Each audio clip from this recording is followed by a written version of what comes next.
Mother का role होता है मदरिंग करना, आई मीन नर्चरिंग करना। ये आइडियोलॉजी बरसों से चली आ रही है एंड आईआईटी खड़गपुर ने कैंपस मदर्स के नाम का इनिशिएटिव डिक्लेयर भी कर दिया है।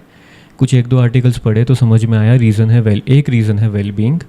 एंड डायरेक्टर ने कहा क्योंकि इनका मदरहुड में एक्सपीरियंस है तो इन्हें चैलेंजेस पता है। इनिशिएटिव अच्छा है बट काफ़ी इश्यूज़ हैं। कुछ बच्चे कंफर्टेबल नहीं होते हैं अपनी माँ से बात करने में। जेनिटल बुलिंग का किस्सा कितने ही बच्चे घर पे बता पाते हैं। सेक्सुअल अब्यूज़ के केस में घर वाले ही कभी कभार विक्टिम ब्लेम कर देते हैं। कुछ प्रोफेसर्स बिलीव करते हैं जो पेरेंट्स कह रहे हैं बस वही सही है, चाहे पेरेंट्स गलती क्यों ना हो उस दौरान। कुछ लोग कंफर्टेबल नहीं होते हैं सेक्स एजुकेशन के टॉपिक पर बात करने में। कुछ लोग काउंसलिंग करते वक्त मोटिवेशनल स्पीकर्स बन जाते हैं जबकि थेरेपी का रोल अलग है। And what about the safety of these women? कुछ फीमेल थेरेपिस्ट बताती हैं male clients dick flash them. And पिताजी का रोल नर्चरिंग नहीं होता ये भी मान लिया गया है। जब एक फीमेल फ्रेंड काइंड या पोलाइट वे में बिहेव करती है ना तो लड़के जाके उन्हें प्रपोज कर देते हैं। टेक्निकली ट्रांसफरेंस कह सकते हो। इसे कैसे हैंडल करोगे? क्योंकि बच्चा तो वल्नरेबल है, स्टूडेंट तो वल्नरेबल है जब वो अप्रोच कर रहा है किसी को हेल्प के लिए। एंड कॉन्फिडेंशियलिटी कैसे मेंटेन करोगे? व्हाट इफ बच्चा परेशान है किसी प्रोफेसर की वजह से या किसी अमीर पेरेंट्स की औलाद की वजह से? अब क्या पता ये अथॉरिटीज़ अपना नाम करने के लिए चुगली कर दें, तब तो हो गया बच्चों का फ्यूचर सेट।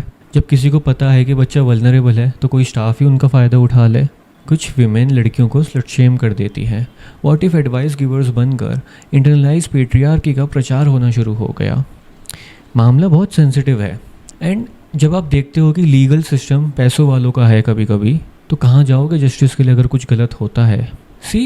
आईआईटी खड़गपुर में सार्थ के नाम का काउंसलिंग सेंटर तो है बट कितने ही बच्चे वहाँ पे थेरेपी लेने जा रहे थे? क्योंकि थेरेपी का स्टिग्मा तो आज भी है, थेरेपी के नाम का स्टिग्मा तो आज भी है। एंड क्या वो साइकोलॉजिस्ट थेरेपी दे भी पा रहे थे या एडमिनिस्ट्रेटिव वर्क में इंक्लूडेड थे? 16,000 बच्चों तक स्केलेबल नहीं है, ये एक बयान आया इनका। तो और हायर कर सकते हो। एंड कुछ साइकोलॉजिस्ट ऐसे होते हैं जिन्होंने सिर्फ साइकोलॉजी पढ़ी है, होते काउंसलर्स हैं। थेरेपी का रोल अलग है, एग्जीक्यूशन अलग है। इनिशिएटिव अच्छा है बट एग्जीक्यूशन को बेटर करना पड़ेगा। एंड मेल्स एंड फीमेल्स दोनों को इंक्लूड करना चाहिए बिकॉज कुछ लड़के मर्द से ही बात कर पाते हैं, मेल थेरेपिस्ट ही ढूंढते हैं वो। सपोर्ट ग्रुप का आइडिया भी यूज़ किया जा सकता है, एक्सप्लोर किया जा सकता है। IIT, we should be the change this world needs to see, but change the name of your initiative and also better your execution. Subscribe please.